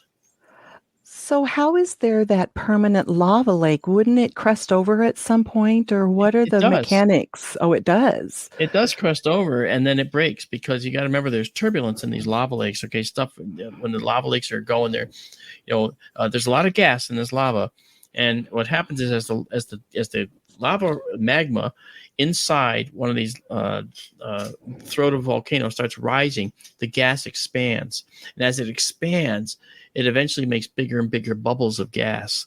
When it gets to the top, okay, there's a lot of speed and pressure that's pushing up at that point, so it can burst through these crusts. And that's why you see these pops and fizzes on tops of these lava lakes all the time, okay, because this gas is coming up, expanding as it rises. And it's sort of like there's no stopping it kind of a thing. Well, it seems like volcanoes do stop, though. And it seems like there would be a never-ending supply because it's coming from deep in the earth. And why do volcanoes stop erupting then? Actually, that's a very, very good question. When you look at a volcano erupting, we understand that in a volcano you have a what's called a magma reservoir. Below where the lava actually comes out, there's this magma. Magma becomes lava when it comes out. That's just terminology. Same right? thing. Okay. Yeah, effectively.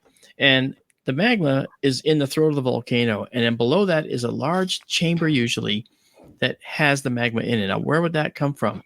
Well, it sort of makes itself, because what happens is there's a tectonic plate, and you have a hot spot from the mantle coming up, and that hot spot is going to be a sort of an object, a high heat area, a little spike of magma that's making its way toward the surface, and as it gets up there, it starts to melt the rocks around it, and eventually it forms this reservoir. All right, and that reservoir, all right, sometimes bursts through the surface a little bit and makes a volcanic cone. In La Palma, it made a cinder cone. In Italy, it made a stratovolcano, Mount Vesuvius, right? This large one, and same thing with Mount Fuji. Okay, it made a big cone like that because it pops out, right, and then it actually spreads lava down the slopes and it builds. Different types of eruptions produce different types of cones, as we talked about last week, and in the case of La Palma, we're talking cinder cones. In the case of Vesuvius, we're talking a stratovolcano and very explosive eruptions. Strombolian eruptions are called.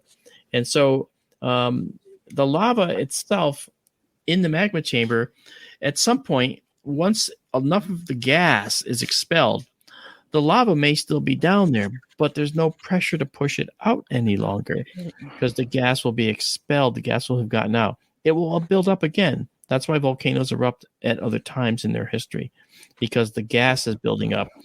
It's not that the lava is building up, because that's also happening, but it's going to refill the chamber, right? And Kilauea, if we go to Kilauea in Hawaii and look in Kilauea, that lava lake, that's a permanent lava lake there, you can literally watch that lava lake rise and fall. Rise and fall. And it has to do with, number one, the amount of gas in there, and whether somewhere down the slope, other lava is escaping because it's then going into the sea, right? Mm-hmm. So you can watch the lake rise and fall.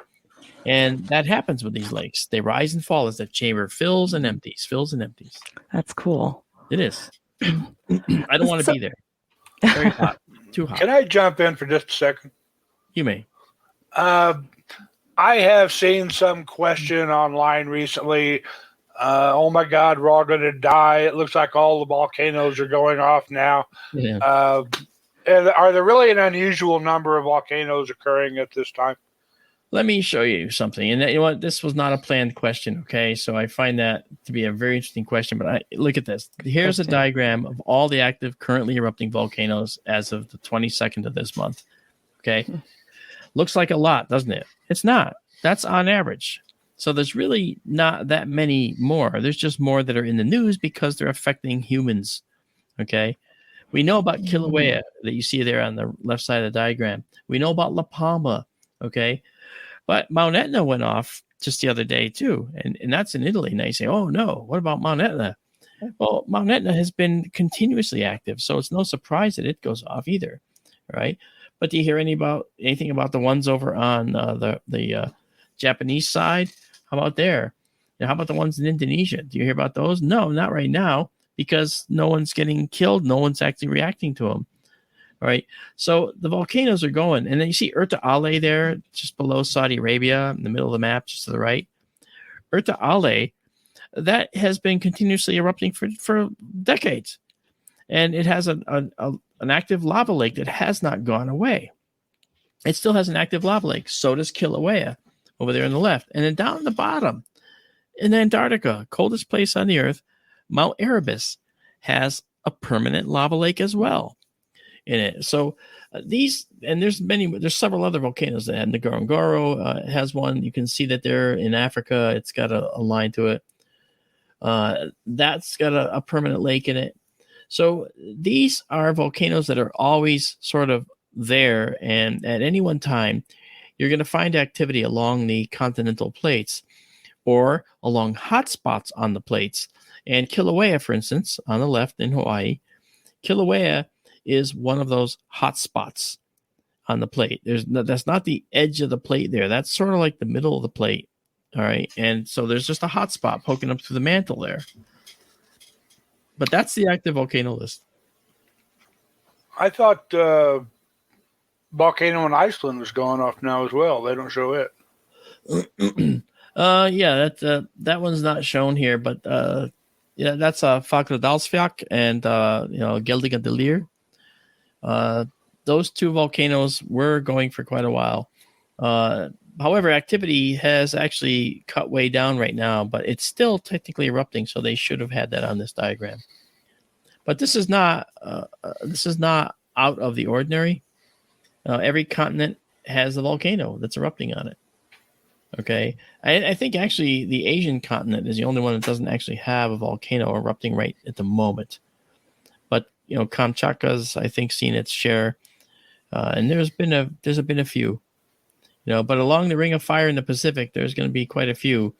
And this map, it starts on the western United States, goes down the South American side, and up toward Alaska there. And then you got to go all the way to the other side of the map to see the continuation from Alaska, and then down Japan, and down all the way to Indonesia down there.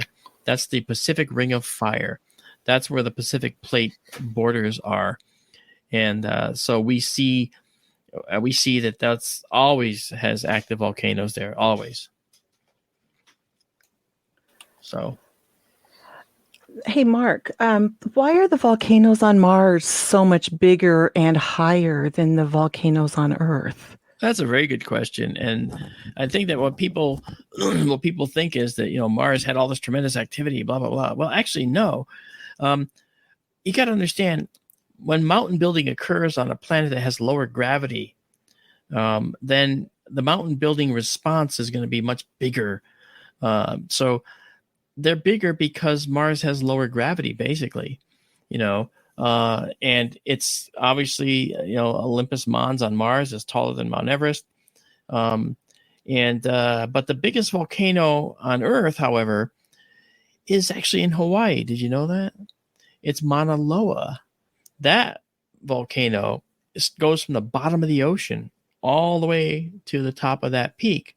It just happens that it sticks out of the water at a certain point, and you have Hawaii. And so when you look at the fact that we have these large volcanoes on Mars, we have to look at the fact that Mars has a smaller diameter, lower gravity. So mountain building projects on Mars are going to be, have greater results. We also have a very large volcano that's on Venus as well. And Venus is about our size, not quite. So it'd be a good question to find out why the Venusian volcanoes are large too. There had to be something different about Venus as well. And I actually don't know if we've figured that out yet. So now Jupiter's moon Io has volcanoes. Oh, it does. So why does that moon have volcanoes, and are they active too? They're active. Actually, Io is very active. And the reason is because of this. Do you know what this is? That must be gravity. Oh, yeah. No. It's squishy. Yes, you're right. It's actually tidal forces being exerted on Io from Jupiter and then the other moons. Now, if Io was just going around, huh? I remembered that. Oh yeah, you did, didn't you? Yeah. As Io goes around Jupiter, okay, the forces are pretty constant. Io is tidally locked, so the same face is facing Jupiter all the way around. But there's other moons around Jupiter, the other Galilean moons. So as Io goes around Jupiter, there's other moons tugging on it as well. And that causes this flexing inside Io. And so we get these volcanic eruptions on Io, but they're not the same as here. We're not seeing lava like Earth lava at all.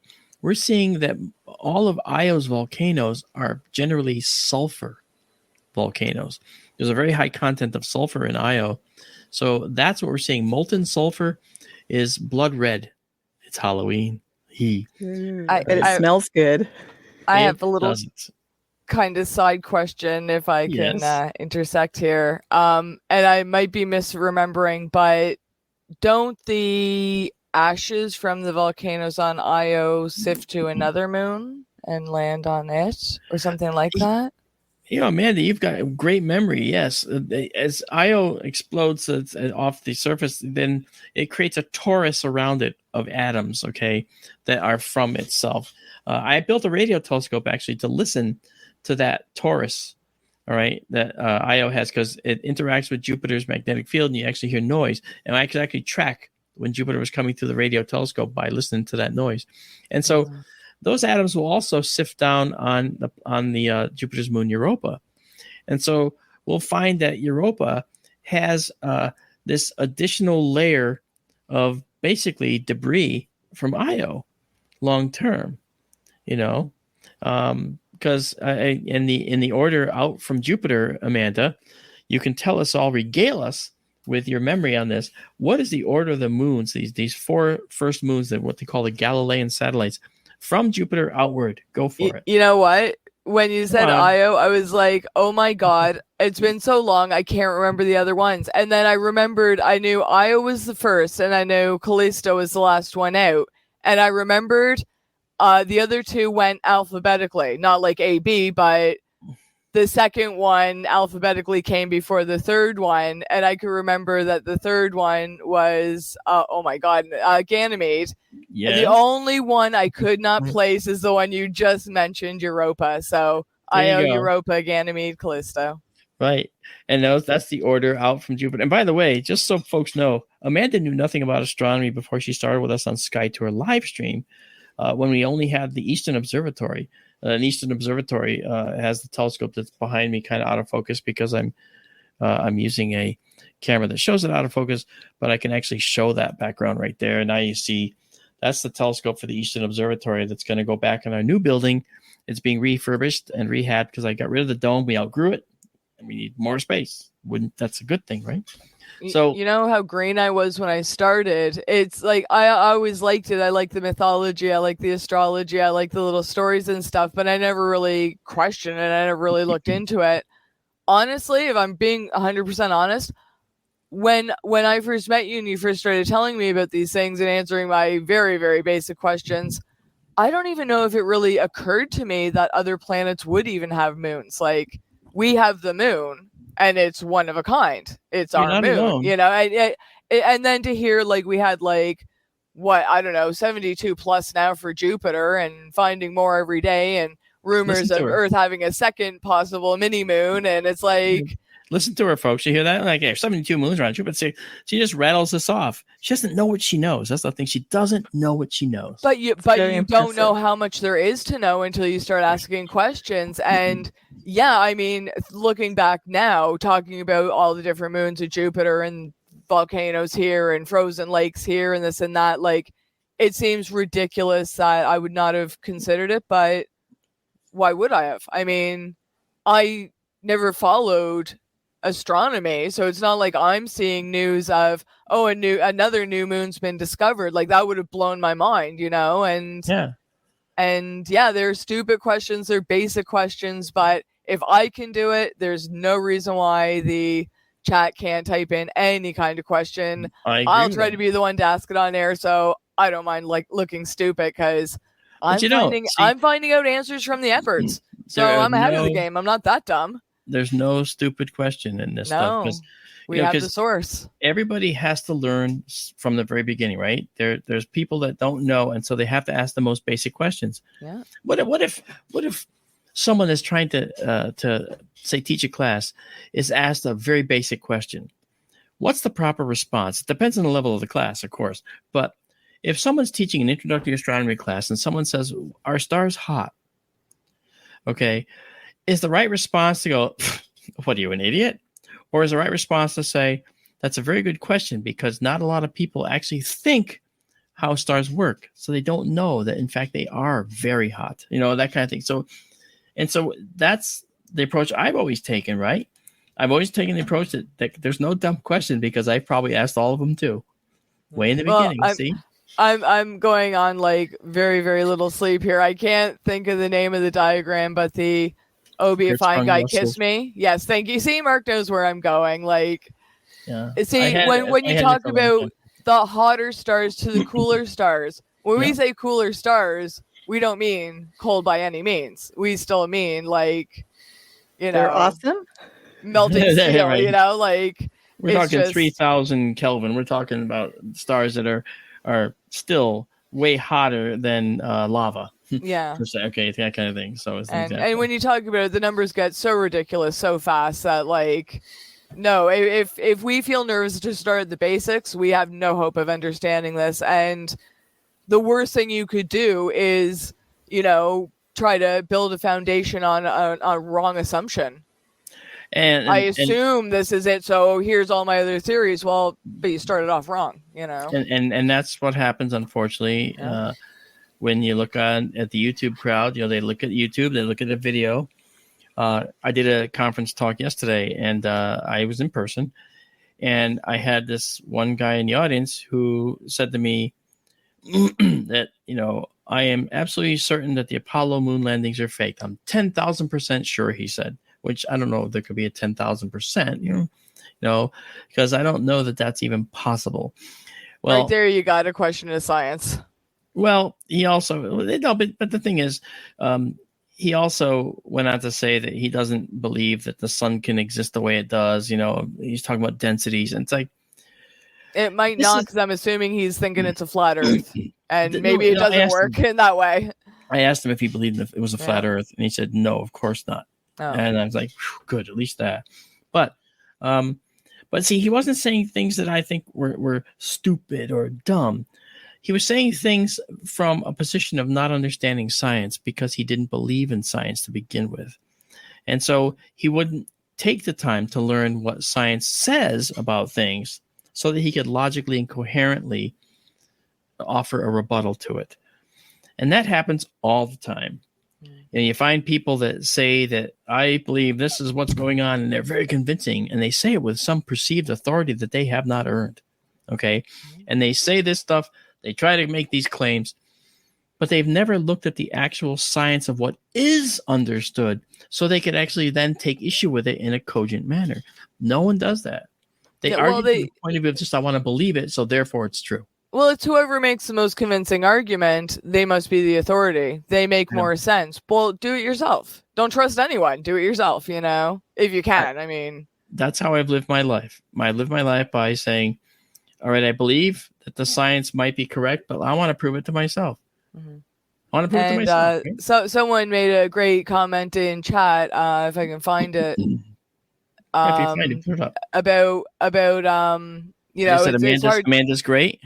No, it's hard to believe that we can feel the heat from a star so far away, known as our sun. Like for you to say our star is hot, or when you're trying to measure distance, it's like that seems like an inconceivable amount far away, but we can still feel the heat. We can still see there's an 8-minute delay, but so it's very hard to wrap your mind around. So you can get confused. So I ask the same things over and over again because I get myself confused. Yeah, That's okay. But let's consider that before we go back to Tara. If you think about what's coming from the sun, is heat coming from the sun? I think so. It feels like it in Phoenix. That's what I've been led to believe. Is it not? Heat is infrared energy, right? And we get infrared energy from the sun, yes. But we also get ultraviolet energy from the sun. The key words here are energy. We're getting a lot of energy per square unit, on this earth, okay? And so that energy will be felt by you in a number of ways. You'll feel the infrared component. The UV component will cause your skin to tan or burn, okay?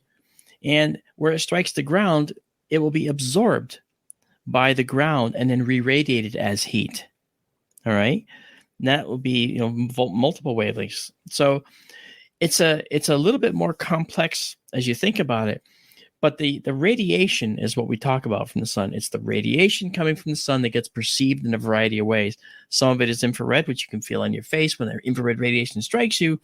you feel it because that's in the red end of the spectrum. That's where heat lives that we know about, and thus it is the infrared radiation you're feeling in your face is heat, right? But the UV, again, very high frequency, that stuff goes on and affects your skin and gives you tanning rays. And then, of course, you have the light, the visible light. That is the visible light in the spectrum. It's primarily, it's got some, there's green in there, there's red light, there's blue light. And so we're feeling all this light from the sun, and we're seeing the light from the sun, but the radiation from the sun is causing other things to happen on the Earth. It's causing the atmosphere to move. It's causing the atoms to glow, like in auroras, okay? It's causing all kinds of things to occur throughout the ground. The ground will heat up differentially depending on what it is. It'll heat at a different rate. And so thank you, Greg O'Brien. I just wanted to give him credit. I finally found it. Fine. Sorry, guys. That's good. Yeah. But this is why, Greg. This is why. Thank you for asking that question. Yeah, so the radiation is what you're feeling, and the radiation will take on many forms when it gets here. All right. So it has all that in the spectrum. That's all in the spectrum when it gets to the Earth. And how you feel it depends on what you are. If you're a rock, you'll feel it a different way. If you're a human, you feel it a different way. And ultimately, that radiation is what makes life habitable, makes Earth habitable. Yeah. That's right, because the molecules heat up too. Yeah, we're right smack in the middle of the Goldilocks zone. I was about to use that term. Yeah, that's exactly right. Between ice and fire. There goes Amanda again. Awesome. See, so that's what that's all about. Tara, let me get back to you because we have a few minutes left. I want to have you ask more questions if you've got more. Oh, I've got tons of questions. I love talking to you. We have about 3 minutes, so maybe. Okay, this might be a quick question. I was thinking about the asteroid belt. Yeah. If all the material in the asteroid belt were taken and formed into a planet, how large would it be? You want to hear something unbelievable about that? I can tell you right now. Yes. Look at the size of our moon. It's just over 2,000 miles in diameter, right? Well, if you took all of the material in the asteroids, and there's thousands and thousands and thousands and thousands, did I say thousands of asteroids, right? Well, some are big, like Ceres is the biggest one, right? And it's a fairly big asteroid. But if you took all of those, pummeled them into dust, and put them all together and made another object, it's a really good test question, actually, to give you an idea, see who understands about the universe or the solar system. Yeah, it really is. It turns out that it would make an object that's literally only 1/4 of the diameter of the moon. Really? And see, even you, just about 1/4 of the diameter of the moon. That's it. And you say, how can that possibly be? Mm-hmm. Well, if you look at the actual volume and you calculate the volume of all the asteroids in the universe, in the solar system, in our asteroid belt, our main asteroid belt. I'm not talking about, out there in the Kuiper belt where there's more icy bodies and so forth, but just the asteroid belt. And you could even throw in the Trojan asteroids too around Jupiter if you wish, that kind of thing, We'll do it. Okay. Very good. Okay. And you know what? You can throw in some scattered disk objects too, the SDOs and whatever. I don't care. But the bottom line is it really amounts to just a very, very small amount, doesn't it? It does. That's interesting. Isn't that cool? It's very cool. Yeah. Now, you have a question for 1 minute left? We don't have a minute left. You have a question for 2 seconds left. I'm sorry, we're out of time. You have a final thought. Yes? Do you have a final thought yourself, Tara? Oh, I have lots of thoughts. No, this has been so interesting. Thank you. Well, I just want to wish everybody. Show. It was a great show. We had nice conversations about horror movies and scary movies. Now I won't sleep tonight. Daryl has me thinking I might want to go watch the Dracula movies again. Because those are favorites of his. I don't want to watch Alien again because I know I'll look under the bed, even though I'm a grown man. And why aren't you going to be up watching the Auroras all night? Well, I'm going to have them up, of course, on one screen, but I have 2 screens here. I have 2 eyes, 2 screens. Come on, hey. I saw Clem. Mr. Gadget, of course, you have 2 screens. Well, no, that's just common. That's common now. Yeah. But thank you guys. This was a wonderful time having you all here. I really enjoyed the deep dive tonight, Daryl. That was really good going through all those objects. We had so many to do and so many to see. I actually, next time, just a little preview, we're going to talk about this object here. Tara, do you know what that is? It's a volcano. It's a cinder cone. It is a cinder cone, but I where? don't know the name of it. It's on Earth. It is. Okay, that's about as far as I can go. Hence the pine trees. Yeah, do you know where it is? You should. Mark, I'll you're running out of time. leave it on a cliffhanger. Tune in next week to find out where in the world this cinder block. What is it? Cinder block. Cinder cone. Cinder cone. Okay. And Well, I'll we learn gotta the go. new term for next week. That's fine. Ladies and gentlemen, you've done it again. You've All wasted right. a completely wonderful 2 hours with us here on Skytour Radio. I really appreciate it. I'm Mark D'Antonio. That's Daryl over there. That over there is Tara with all the wonderful questions. And our Commander over there is, yes, we worship her very ground that she walks on. That's Amanda. Thank you, Amanda, Commander. My witchcraft is working. The witchcraft is working. That's right. Got a slave. That's right. You guys have a good night, and I will see you on the flip-flop, as will they. And we may stream tonight. I'm looking at the weather out in Arizona, so you might want to check out Skytour live stream a little bit later. So we'll check it out maybe later Happy on. Halloween. Bye. Take care. Stay Happy safe. Halloween. Good night.